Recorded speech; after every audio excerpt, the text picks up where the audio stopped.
భగవతే వాసుదేవాయ. నీ పుత్రుని వీరమరణం గురించి నువ్వు శోకించకు మాతా. నమో భగవతే విష్ణువు నీ సామర్థ్యాన్ని ఇలా సవాలు చేస్తున్నాడు.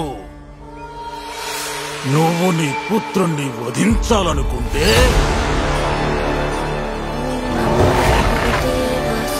వాడు తన భక్తుణ్ణి కాపాడాలనుకుంటున్నాడు.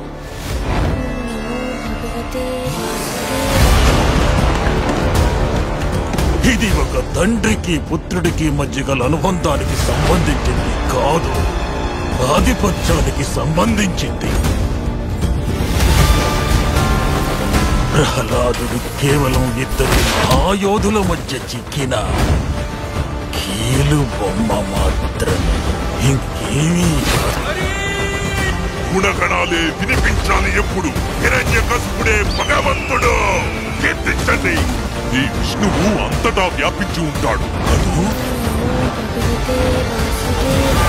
అలా అయితే అతడు ఈ స్తంభంలో కూడా ఉండాలిగా.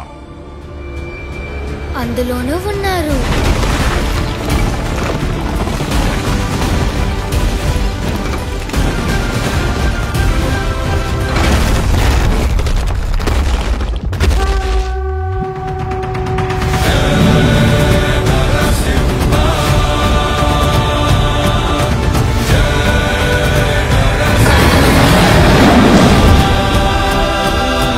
భగవతే వాసుదేవాయ.